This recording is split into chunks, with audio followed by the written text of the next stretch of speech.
적절한 금액의 정신적 보상도 고려하고 있고요. 그 보상 내용이나 그런 부분은 김하늘 양과 어머니께서 충분히 만족할 만한.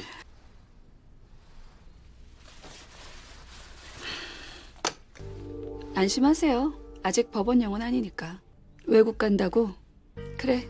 세계 어느 나라 공항이든 발 딛는 순간 강간 미수범으로 알아보도록 해줄게. 블로그, 트위터, 페이스북 모든 SNS에 최대한 모든 인맥까지 동원해서 때로 사람들한테 잊혀지지 않도록 해줄 테니까. Apa yang paling berharga dalam hidupmu saat ini? Apakah karir yang mapan? Atau bisa jalan-jalan tanpa mikirin harga jajan di tempat wisata? Atau ketika kamu berhasil menciptakan kebahagiaan dalam keluargamu? Seperti film keluarga yang satu ini, seorang wanita alfa yang tangguh dan mandiri, namun di balik tangguhnya ada kesepian yang mendalam. Namun suatu hari dia diberi kesempatan untuk bertukar jiwa menjadi seorang emak-emak tapi hidup dalam keluarga yang harmonis. Inilah dia, Wonderful Nightmare. Film ini dibuka dengan menampilkan anak kecil bernama Yeon. Yeon adalah anak dari seorang kapten kapal laut. Namun karena sang ayah sibuk berlayar, dia hanya tinggal berdua dengan ibunya. Sejak kecil, Yeon terbiasa dengan ketiadaan sosok ayah di rumah. Bahkan wajah ayahnya bagaikan bayangan samar dalam ingatannya. Suatu hari kabar duka datang, di mana ayah Yeon mengalami kecelakaan dalam berlayar dan meninggal dunia. Hati Yeon seakan runtuh. Ayahnya bahkan pergi tanpa sempat mengucapkan selamat tinggal. Kesedihan itu belum sempat benar-benar sembuh, ibunya pun menyusul pergi karena sakit. Dunia terasa begitu sepi dan juga hampa. Di tengah kesedihan mendalam di pemakaman, Yeon berbisik pada dirinya sendiri bahwa dia harus kuat dan mandiri serta akan hidup tanpa mengandalkan siapapun. Sejak saat itulah dia bertekad menjadi wanita yang tangguh. 스스로 살아남아야 한다. 난 누구에게도 의지하지 않고 성공할 것이다. Usia 39 tahun, Yeon telah mencapai puncak karirnya sebagai pengacara kondang. Kehidupannya yang serba berkecukupan membuatnya merasa puas. Namun di balik kesuksesannya, tersimpan kesepian yang mendalam. Dia telah melupakan janji masa kecilnya untuk membangun sebuah keluarga. Baginya, keluarga hanyalah sebuah konsep yang tidak relevan dengan kehidupannya yang keras. Hingga suatu hari, Yeon menangani kasus pemerkosaan yang melibatkan anak seorang konglomerat. Dengan logika dinginnya, dia menyarankan si korban untuk mencabut tuntutan. Bagi Yeon, kasus ini tidak akan berujung pada kemenangan. Melihat keluarga pelaku yang memiliki power besar, tentu ujung-ujungnya hanya akan mempermalukan si korban saja. 막말로 강간 사건도 아닌데. Merasa tak ada keadilan pada putrinya, ibu korban sangatlah marah dan sakit hati pada Yeon yang tidak memiliki empati. Namun ya, ini sering terjadi di masyarakat kita. Korban kekerasan terutama dari keluarga kurang mampu seringkali terjebak dalam situasi sulit. Mereka harus memilih antara memperjuangkan keadilan yang mungkin tak tercapai atau memilih jalan damai demi menjaga nama baik keluarga. Padahal yang paling menderita adalah korbannya. Setelah keluar dari ruangan itu, dia dihampiri seniornya. Seniornya yang tahu betul sikap Yeon yang tak bijak mencoba menasehati.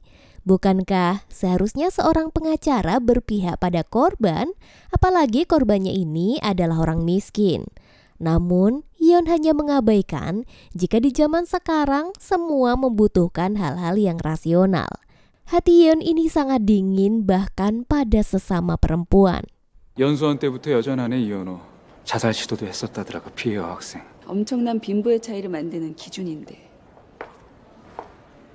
Sorenya saat sedang olahraga boxing, sahabatnya yang melihat Yeon betah jomblo menyarankannya untuk menikah. Namun Yeon yang wanita karir dan alfa menolak karena dia sudah mencintai hari-harinya yang sendiri.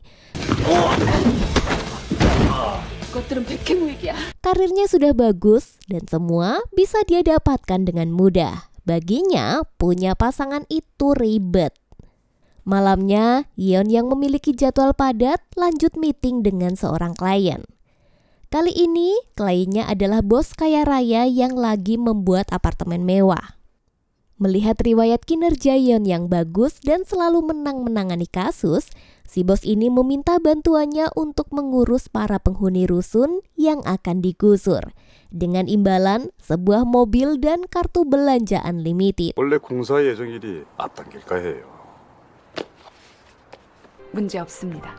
Sebuah imbalan yang sangat menggiurkan baginya. Tentu saja mereka pun langsung deal bekerja sama. Hari berganti, sebelum Yeon berangkat kerja, dia menyempatkan mampir ke makam penyimpanan abu ibunya. Dia curhat betapa bangganya saat ini karirnya telah sukses, bahkan Yeon mendapatkan promosi kerja ke US untuk jadi pengacara internasional. Jika ibunya berada di sampingnya saat ini, pasti akan sangat bangga dengannya. Setelah selesai dari makam, Yeon bekerja seperti biasanya. Namun malang, tiba-tiba dia kecelakaan yang membuatnya jatuh koma.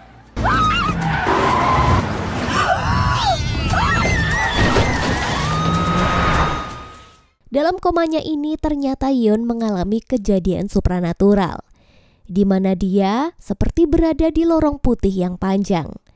Dia lalu bertemu seseorang yang mungkin digambarkan sebagai malaikat pencatat amal. Saat dicek data-datanya, ternyata ini belum waktunya Yeon berpulang. Seharusnya dia meninggal di tahun 2054. 또 한 분이 잘못 올라오신 것 같은데요. 76년생 이현우 씨 원래 소환일이 2054년이에요. Lalu dia pun dihampiri sosok tua bernama Lee. Yeon diberitahu jika sesungguhnya dia sudah terlanjur mati. Dia pun marah karena merasa ada banyak hal yang belum dia kerjakan. Lalu Pak Lee menawarkan sebuah perjanjian aneh kepadanya, yaitu pertukaran jiwa. 이현우 씨처럼 억울하신 분들을 위한 다시 세상으로 돌려보내드리는 제도가 있습니다. 뭘 도와드리면 될까요?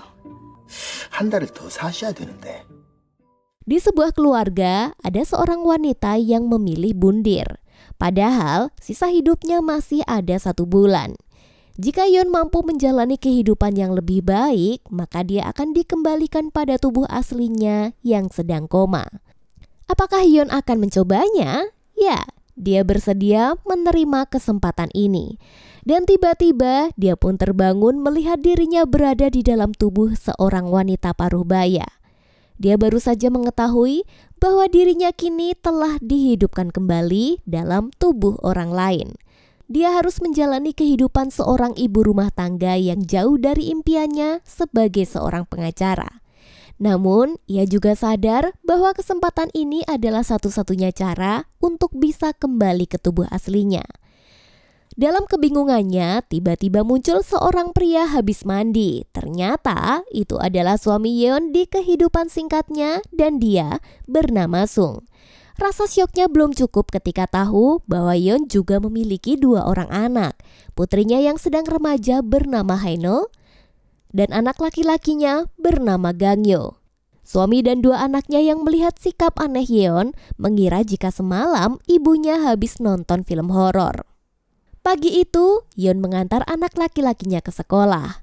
Saat akan kembali, dia bertemu dengan kumpulan mama-mama murid yang mengajaknya mampir nyari part-time. Karena tak bisa menolak, Yeon pasrah saja. Setelah itu, mereka mampir nongki dengan mama-mama ini yang obrolannya random ngalor ngidul. 취미라고 하나 있는 게 드라마, 영화 보고 배우 흉내내는 거. 18살에 시집을 와요? 제가요? Yeon benar-benar dibuat syok dengan kehidupan barunya.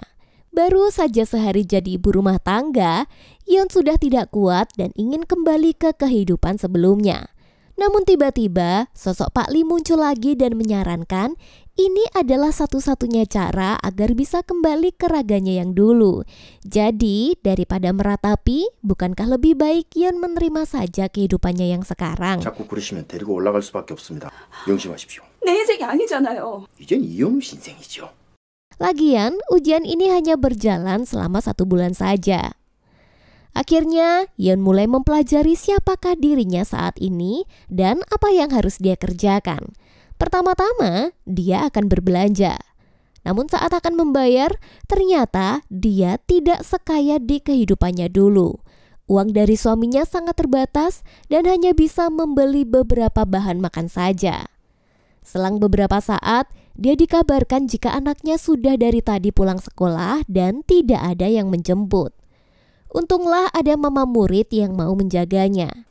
Sesampainya di rumah, Hyun langsung masak seperti biasanya.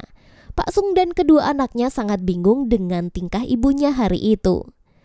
Hari menjelang malam, Pak Sung mengajaknya bobok bareng dan tambahan-tambahan yang lain.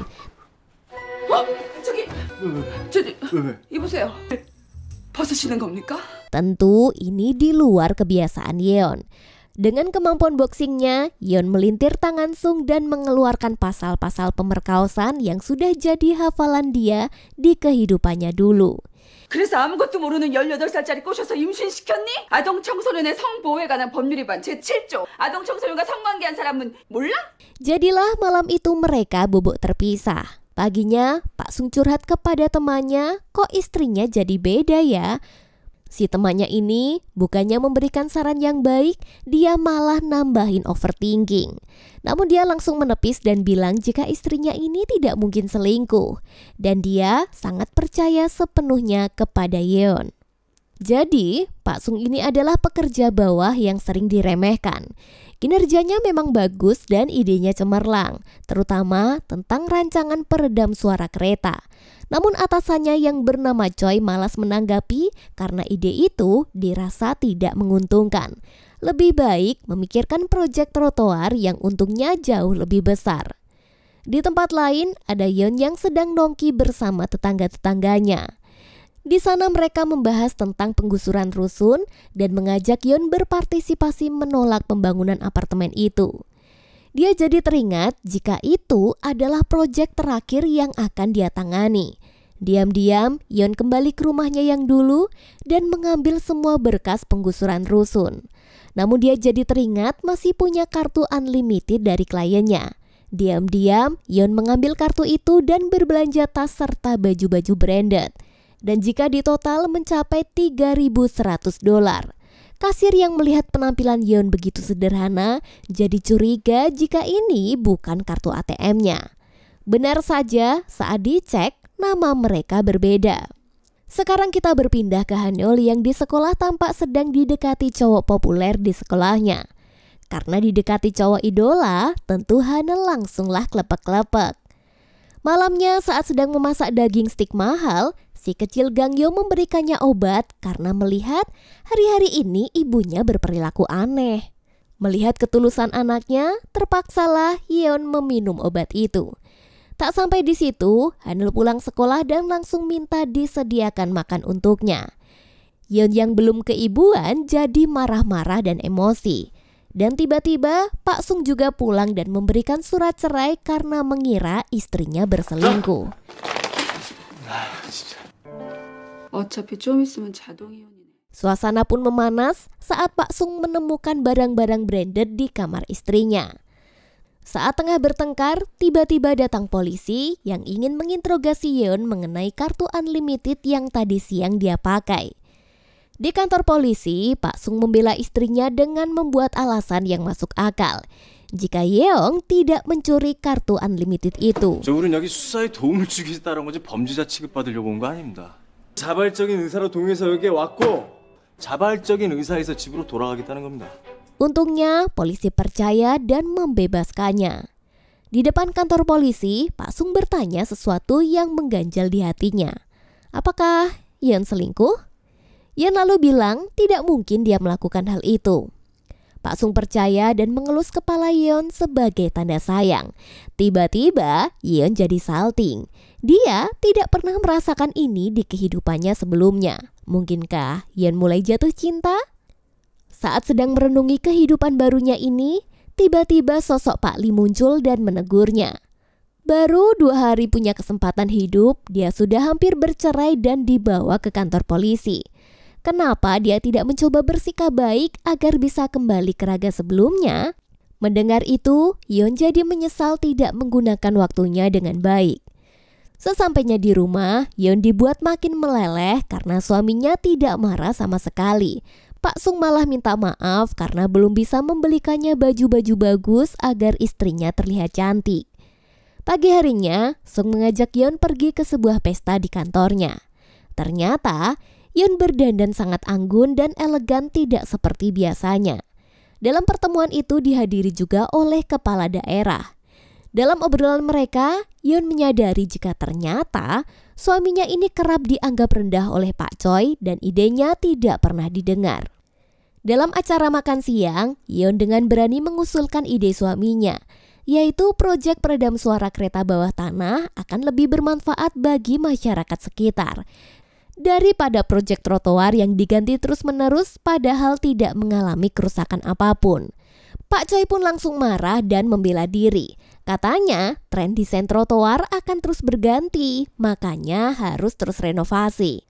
Namun tak disangka, kepala daerah itu justru tertarik dengan ide brilian Yeon. 부인께서 생각하시는 실생활 정책은 뭐가 있죠?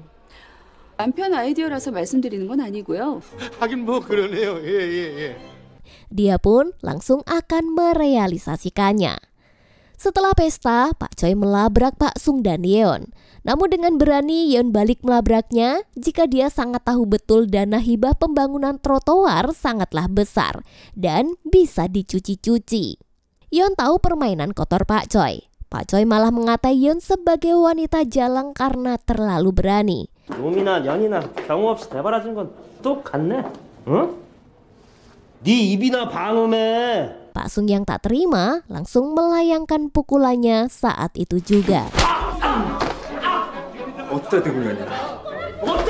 Dan lagi-lagi Yeon dibuat meleleh dengan sikap gentle suaminya ini. Sesampainya di rumah, mereka masih tidur terpisah. Malam itu, Yeon memilih tidur dengan anak keduanya Gangyo. Gangyo dengan refleks memeluk sayang ibunya. Dan tiba-tiba ada rasa haru dalam hatinya. Tak pernah dia merasakan rasa sayang pada anak kecil sebelum ini. Hari berganti, pagi itu seperti biasa, Hanul remaja sesuka hati meminta uang tambahan untuk jalan. Yeon tidak mau memberikannya semudah itu. Dia menerapkan, mulai dari sekarang, jika Hanul ingin tambahan jajan, dia harus mengerti kesusahan orang tua dan wajib membantu pekerjaannya. Hanul pun jengkel dengan sikap ibunya yang tiba-tiba sangat tegas seperti ini. Sore harinya, Gangyo mengajak Yeon jalan-jalan di wisata kuliner dekat rusun.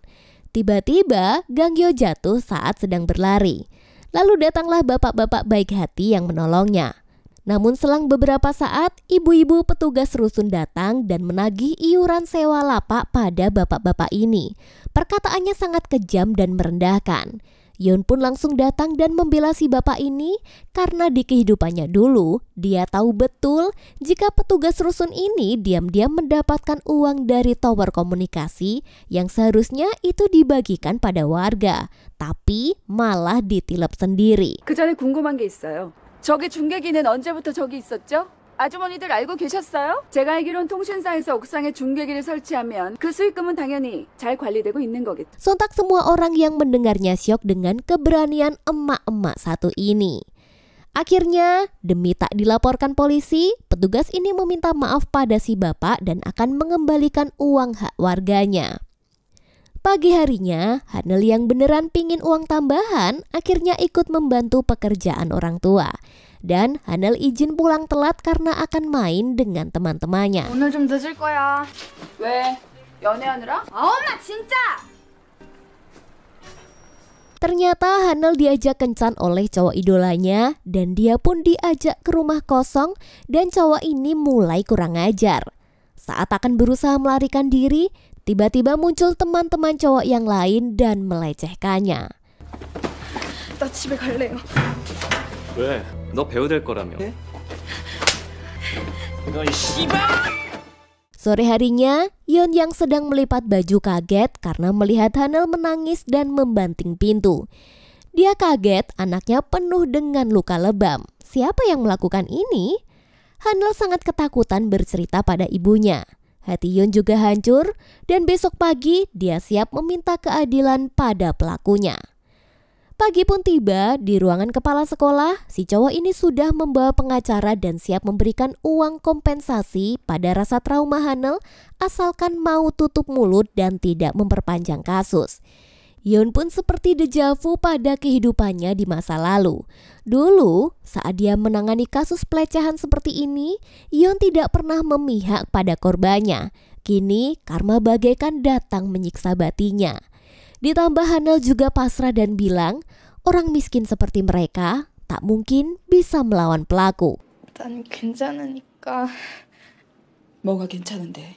돈도 없고 대출도 많은데 빨리 합의하고 집에 가자. Namun Yeon menolak, dia siap memperjuangkan keadilan bagi putrinya. Akhirnya Yeon kembali dan balik mengancam. Percakapan mereka sudah direkam. Jika pelaku ini kabur ke luar negeri, semua orang akan tahu bahwa dia pelaku pelecehan dan tidak akan hidup dengan tenang.